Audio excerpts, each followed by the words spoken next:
শিৱসাগৰ জিলাৰ ঐতিহাসিক তলাতল প্ৰাংগণৰ পৰা আমি কেইটামান কথা স্পষ্ট কৰিব বিচাৰিছোঁ।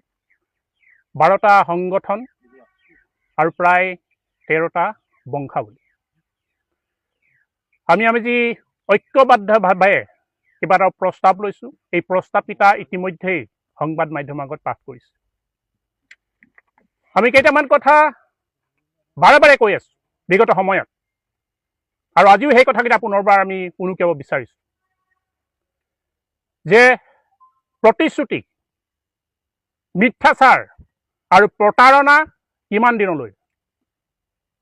মুখ্যমন্ত্ৰী ডাঙৰীয়া, পুনৰবাৰ কওঁ, প্ৰতিশ্ৰুতি, মিথ্যাচাৰ, প্ৰতাৰণা কিমান দিনলৈ চলি থাকিব?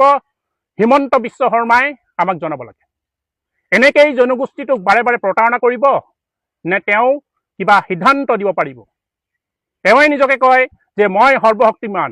এটা ফোনত মোৰ কাক ফোন কৰে? গৃহমন্ত্ৰীক ফোন কৰে, অমিত শ্বাহ, আৰু এটা ফোন কৰে আন এজনক। তেওঁ কয় নিজকে সৰ্বশক্তিমান।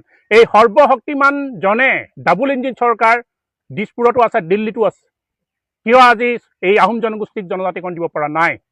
তেওঁ নিজেই প্ৰথমখন সংবাদমেলত যিদিনা মুখ্যমন্ত্ৰী হৈছিল, তেওঁ প্ৰথমেই কৈছিল যে মোৰ কাৰ্যকালতেই তেওঁ আহোম জনগোষ্ঠীৰ জনজাতিকৰণৰ সমস্যাটো সমাধান কৰিব। কিন্তু আজি কবিতা তেওঁ কৰিব নোৱাৰিলে।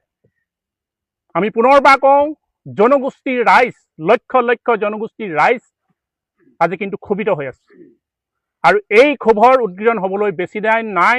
আগ্নেয়গিৰিৰ দৰে বিস্ফোৰিত হ'বলৈ কিন্তু বেছি দিন নাই। মুখ্যমন্ত্ৰী মহোদয়ে এয়া কিন্তু স্বাভাৱিকভাৱে গ্ৰহণ নকৰিবলৈ আমি তলাতল ঘৰৰ পৰা পুনৰবাৰ আহ্বান জনাইছোঁ। অতি শীঘ্ৰেই আমাৰ যিকেইটা মূল দাবী যিকেইটা জনজাতিকৰণৰ ক্ষেত্ৰত তেওঁ পূৰণ কৰক। আমি দেখিছোঁ কাশ্মীৰত 370 একে ৰাতিতে আঁতৰাই দিছে। গতিকে ডাবুল ইঞ্জিন চৰকাৰে জনজাতিকৰণ নোপোৱা বা নিদিয়াৰ কোনো কথা নাই। যদি তেওঁৱে সৰ্বশক্তিমান, তেতিয়াহ'লে জনজাতিকৰণ আনি দিয়ক। আমি পুনৰবাৰ ঐক্যবদ্ধ এই আলোচনাৰ পৰা, ঐক্যবদ্ধ এই সংগ্ৰামৰ পৰা পুনৰবাৰ আহ্বান জনাইছোঁ। নহ'লে অনাগত দিনত তেওঁলোকে ভুগিবলৈ কিন্তু বাধ্য হ'ব। ধন্যবাদ।